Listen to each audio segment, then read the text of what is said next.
Okay, we are going through the whole Bible, trying to get it from a bird's eye view. We say that we're going 230 miles an hour in the bullet train. And we've done that over the last few sessions as we've covered a few rather large books in just a few sessions. Other times we sort of slow down. It's like we're slowing down in the station and getting a better view, seeing some particulars, seeing who's standing there on the platform, that kind of a thing. Well, we are in the history books. So let's do the whole thing again. And again, the whole thing. Well, the whole thing will help us to put the whole thing together. So it begins with the first 5 books of the Bible, called the Torah, the Pentateuch, the law of Moses, Genesis, Exodus, Leviticus, Numbers, and Deuteronomy, the law of Moses. And that's known as the law. So if we were to take a category and put it on a shelf, take those 5 books and put it up on the shelf, we'd say that's the law. And then what we move into after the law is we move into the history books. And there's 12 history books. And so after we get those 5 books, we end up with the book of Joshua. And Joshua is going into the land. God had promised them the land. And now they're going in to get it. Well, it was a big journey to get there, a lot of drama to get to the place where they're going into the land from Genesis 12, when God promises them the land, to the time that they go in and get it. There's all of these years. There's 400 years in Egypt, 400 years in slavery. They come up by the blood of the Lamb. Well, Joshua brings them into the land, and he divides the land among the 12 tribes of Israel. Now, the 12 tribes, even though they were separate tribes, they were one nation, and they were to act as one nation. So if they were attacked, if one tribe was attacked, then they all would unite together to stave off the enemies. That's what NATO does, right? They make this agreement that if one of us is attacked, then we all respond. So that's the way it was in the book of Joshua. So they're settled into the land. Wow, finally settled into the land. The promise made to Abraham is starting to come true. They're settling in. So as they are settling in, and as they get settled in, it creates trouble. There's nothing but trouble. What kind of trouble? Human trouble, people's stuff. The kind of thing where everything is going great and they're serving God, and what happens, they, excuse me, they're serving God and they turn away from God. And when they turn away from God, what happens is they find themselves conquered by their enemies, and they find they're in a bad way and things are falling apart. And so they cry out to God, and God hears them, and God delivers them. And he delivers them by what is called a judge. And that's why the next book after Joshua is called Judges. They're not really judges like we think of judges, but that's what they call them, as judges. Now, this goes on for 400 years. This sort of cycle of everything going well, and then falling away, and everything's going bad, and crying out to God, and God delivering. Now, it goes on for 400 years. But God is still their king. God is the king. And he raises up these military leaders to be deliverers, to set them free, to get their enemies off their back. And they decide in the next book, the book of 1 Samuel, that they want a king.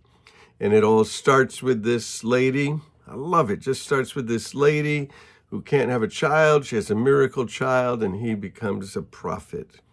And he's the prophet who ends up anointing Saul as the first king. God said, you don't want a king. This is what the king's going to do. Oh, no, we want a king.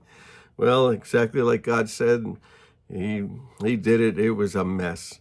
But then the next king was King David, and King David became the most beloved king of Israel ever. Well, he has a son. Solomon takes over, but before Solomon takes over, a lot of trouble going on. But Solomon takes it, and he solidifies the kingdom. David brought peace to the borders. Solomon brought wealth and reputation and glory, and built the temple of God. there. So all of that's happening. After Solomon dies, then there's a big battle about taxes, really. And it splits into the north and it splits into the south. And 10 of the tribes go to the north and 2 of the tribes go to the south. And that brings us into the books of 1st and 2nd Kings, which we did, 1st and 2nd Kings. And it gets very, very confusing, which, is it the king in the north or is it the king in the south? Well, what ends up happening is the kings of the north, they fall into idolatry and they end up being conquered by Assyria. It's the end of their kingdom. 150 years later, the southern kingdom, same thing, they're just spiraling down, just slower than the northern kingdom. So by the time we get to the end of these books of 1st and 2nd Kings, the whole thing is fallen apart. The whole thing is fallen apart. All of these kings have come and gone, and the whole thing fell apart. Then we get a little bit of hope because we got into 1st and 2nd Chronicles. And 1st and 2nd Chronicles tells us about the good kings. Tells us about the good kings. The First Chronicles tells us a lot of genealogies, then tells us about how great David was, and then 2nd Chronicles tells us, how the kings of the south were pretty good and gives all the good stories. So lots of good stories there. Now that brings us to the end of 1st and 2nd Samuel, 1st and 2nd Kings, 1st and 2nd Chronicles, all about the kings, starting from the rejection of God as king to Saul being king to now no kings, they're going into exile. Now this is where it gets really confusing because we're going to be looking at these books that are known as exile books or post-exile books. They go into exile, and what we'll be looking at is the book of Ezra, which is after the exile. When they come back, it's sort of post-exile. So we'll be looking at Ezra, then we'll be looking at the book of Nehemiah. And after we look at the book of Nehemiah, we will look at the book of Esther. And so we have these books that are really, it's chronological, fair enough. But what ends up happening is after these books, these historical books, these sort of exile books, they go into exile, and these books are about the exile and the post-exile. Well, we'll end up in the book of Job, but Job belongs before Genesis. So now our chronicle order is completely falling apart. So Job belongs before Genesis.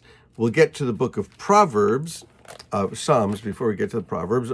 The songs, many of them songs of David, well, they belong in when we were looking at 1st and 2nd Samuel, and when we were looking at the Kings, well, that's where they belong. And then we'll get into the book of Proverbs. Well, that belongs back with, again, the 1st and 2nd Samuel, 1st and 2nd Kings books. And so it gets very confusing. Song of Solomon, well, that belongs there.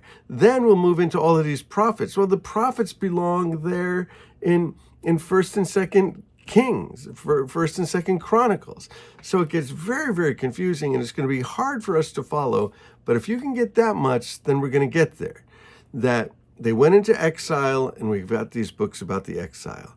And so once we finish this exile period, we're going to start going backwards. We're going to start taking these books of Job and Psalms and Proverbs and stick them in books we've already covered. Then we're going to go get into the prophets. We're going to get into Isaiah and Jeremiah and Ezekiel. And we're going to take them and we're going to put them back into those historical periods. We're going to get into the book of Lamentations when Jeremiah is crying and weeping and lamenting the fall of Jerusalem. So, right, that would be again at the end of that period of those kings. And then we're going to get even more confused because as we move on and we move into what they call the minor prophets, which are only minor because they're smaller, we're going to find that some of those are exile prophets. They're prophesying during the exile. And we'll try to make all of that clear. So that's the story, that's the bigger story, and all of those things are going to fit in. So it's going to make sense. We're going to pull the whole thing together. But it gets a little confusing, doesn't it? Because it's not chronological. It's not chronological. Sort of, but not really. So there we go. I hope that makes sense. I hope it's helpful. And we will be getting into these exile and post-exile books next time we get together. Hey, love you guys. Peace, peace, peace. Love you.